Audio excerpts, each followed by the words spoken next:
And that breaking news comes out of Southern California, where you see right now a live look as President Biden and Governor Newsom are meeting first responders.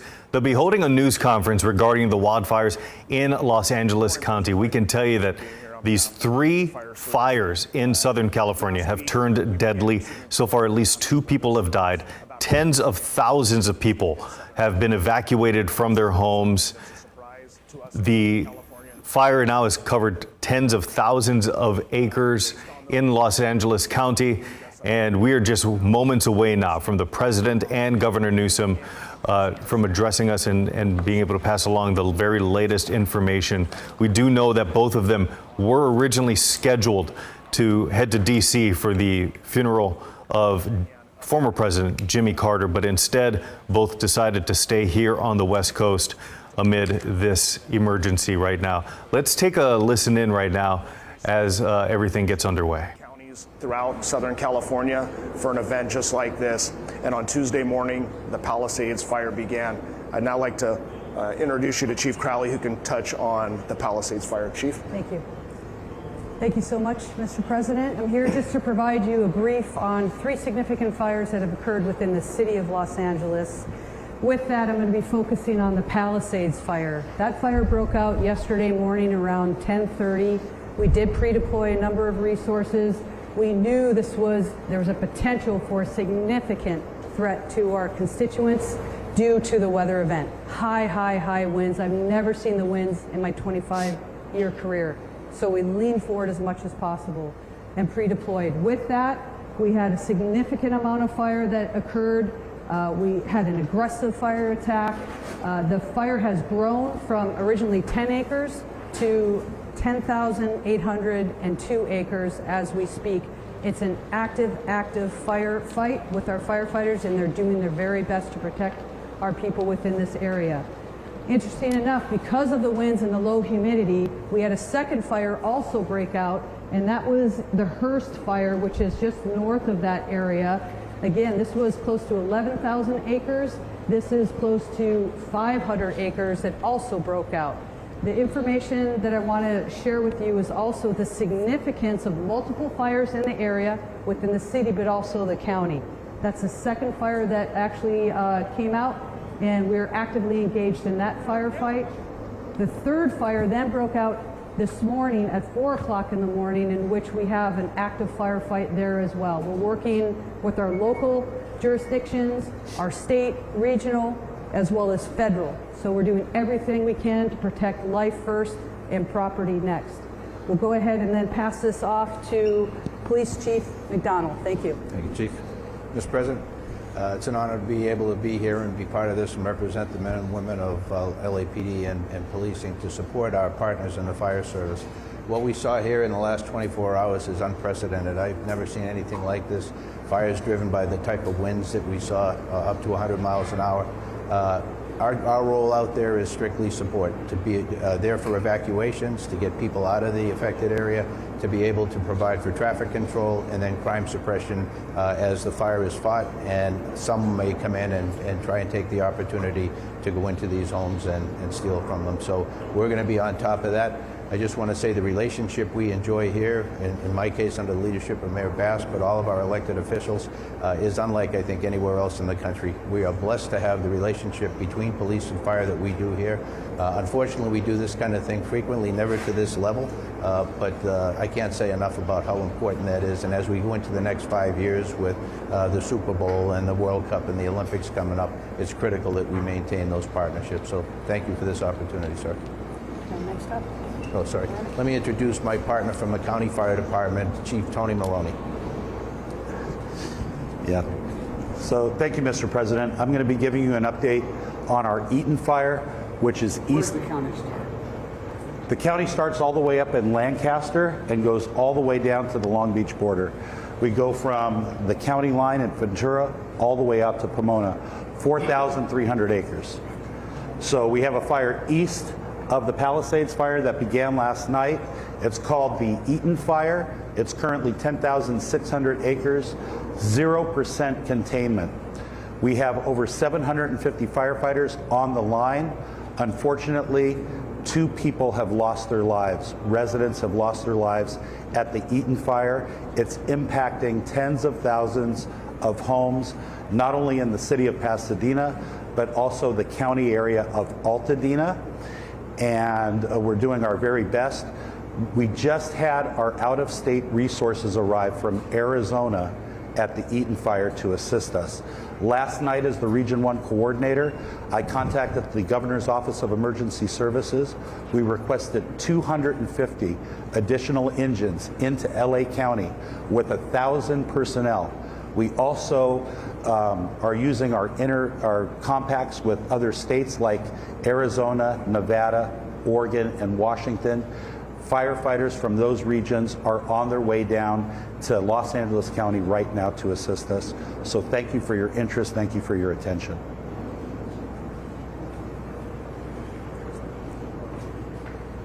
Governor asked for a declaration.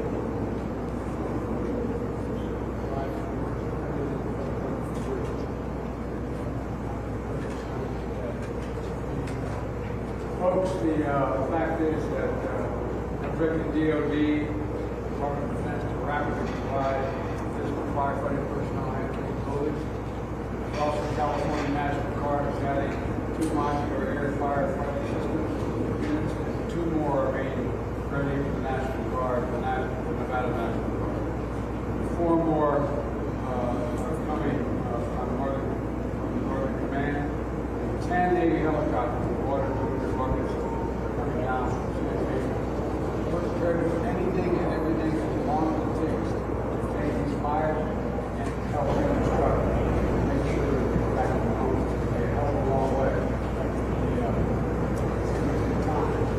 We need to stay on the things that we need. Many of you asked, you haven't gotten that. Quite the contrary. Mr. President, just first of all, that major disaster declaration be approved. Next level of appreciation on behalf of all the residents here in Southern California. As the chief said, we have repositioned assets this weekend in anticipation of these weather events. The complexity of multiple fires, the likelihood of these weather events this winter that will continue over the course of the next many days, the impacts of over 1,000 structures already that have been destroyed, 100,000+ people that have been evacuated, lives lost, traditions, lifestyles, places torn asunder, history is brought to us, and just other loss, traditions. The president happened to be in the region, in town. It's impossible for me to express the level of appreciation and cooperation we receive from the White House and this administration. So on behalf of all of us, Mr. President, thank you for being here. And not just being here today, thank you for being here since the beginning of this incident. When there was a 10-acre fire less than 24 or so hours ago, deep gratitude. It's astounding what's happening. There's only one thing to get there. My son lives out here in the way. They got notification yesterday. Their home was probably burned down. Today, I'm not sure. The good news is, I'm a great grandfather as of today. Granddaughter. 10-pound, 4-ounce baby girl, baby boy. So I remember this day for a lot of mom reasons.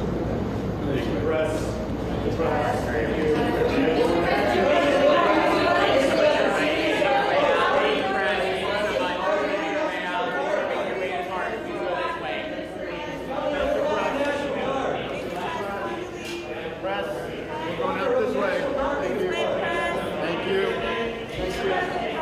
Thank you, press. We're exiting. Press, we're walking out. Thank you, press. Hey, you got it. You got to go. All right, you were just listening and watching there as President Biden and Governor Newsom were briefed on the damage that Los Angeles County is seeing right now due to 3 massive wildfires, the largest being the Eaton, which has burned 10,600 acres so far. And of course, these fires have also turned deadly. this morning. Good to get an update from all those different fire officials in Southern California, and talking a little bit about how that second fire that started last night and it did turn deadly, as you mentioned, with 2 people losing their lives. We still don't know a lot of information about that, but you did hear Governor Newsom, even though it was hard to hear him, and the president.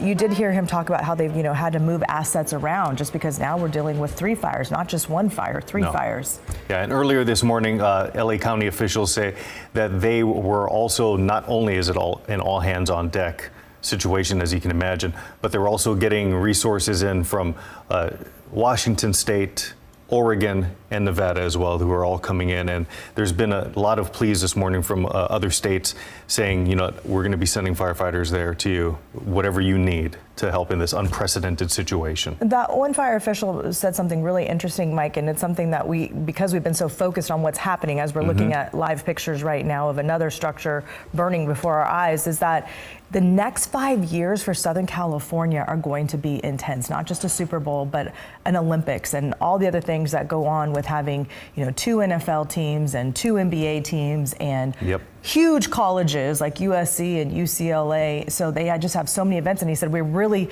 trying to figure out how to get a handle on these types of situations, because this was already going to be a potentially destructive wind event. Yes. Before there was a spark, before there was a brush fire, it was already going to be an intense and dangerous situation. Yeah, and overnight too, we ended up seeing a lot of basketball teams. You talked about the professional teams. There were basketball teams that were playing outside of California, like the Lakers. They were trying to get back into Los Angeles last night, but it was a no-fly zone, simply because of the winds, because of all the smoke that you saw, just a lot of danger in that area. And we just got word that Los Angeles' mayor said that now they are going to be able to start putting those planes back up in the air to help fight these fires, because again, those were grounded as well just because of the unsafe conditions. I mean, you take a look at these pictures here. This is a live look from up above, and you can just see nothing but smoke as far as the eye can see. Well, and because we are getting these live aerial pictures now from KABC, they couldn't fly their helicopters yesterday. So even yesterday at this hour, we didn't have those aerial pictures to give you a good vantage point, because it was just too windy to put a news chopper up, to put any type of aircraft besides the necessary aircraft. They did have firefighting aircraft up in the air. We saw the big planes out there yesterday, the big fixed wing planes, but other than that, I mean, that's all they can do. And look at this here, Mike. I know this is a scene that you saw many times this morning. It looks like that's somebody at their home that has just started to catch flames, and, not much you can do. You've got other people on the roof next to that house, people just running in a panic. Yeah, a lot of folks trying to do what they can to maybe not even just save their homes, but sometimes trying to save the homes of their neighbors. And as we have seen some of these images come to light this morning, we're just starting to see the tip of the iceberg as far as the destruction left behind, because those Santa Ana winds were so strong overnight. There was no relief for firefighters, and we're starting to see not just streets, not just towns, but just entire neighborhoods that are completely just leveled this morning. Homes gutted. We're talking about small businesses. And I know that there's been a lot of talk of, some of these areas might be some of the more wealthier to do type folks, but there are a lot of folks, working class, folks who've been there for generations within these neighborhoods. Again, the small mom and pop shops. So there is a lot of just average folks who are really just having the worst days of their life right now. Well, and just the fire, the house that we saw on fire just moments ago. I mean, that was a very, modest home. It's not like one of these huge mansions that we've seen where they're on, acreage and that sort of thing. This was the one that we just saw minutes ago. That was a very modest home. And and for some of these people, they put everything they have, into buying these homes, and yes, they're much more expensive than what that square footage would get you here in Northern California. But still, it's all relative, and that is someone's life.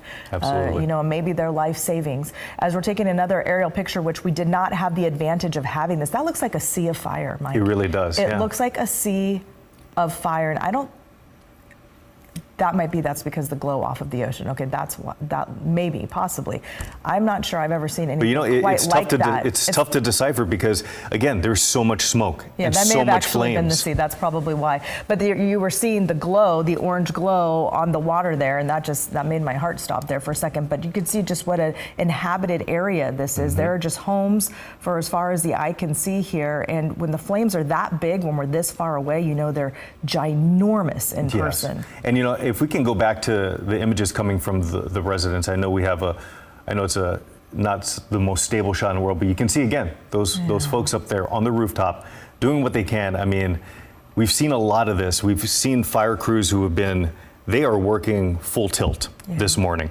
You have a lot of these tankers that are going up and down the streets, and they're almost performing almost like a triage of sorts in trying to decide what homes can they help, what individuals can they stop and help, address these fires, because those tankers, as we know, they're not unlimited with the amount of water that they carry, and water access itself is not 100% depending on what streets they're on. This home almost looks like it may even have some type of wheelchair ramp or something in front of it. So, because there's not a lot of people rushing to the scene, makes you feel like, whoever was in there was able to get out. Now they're just trying to save property. But I mean, there's a house on fire and you can see, cops are, they're just driving by. There's just so much going on. At this point, it is pretty much more of a rescue effort from first responders, trying to make sure that they can help whoever they need to. Making sure people are getting out of the way of those flames, and those people staying by on trying to put the fire out with the hoses, and the people sitting on the roof next door. I mean,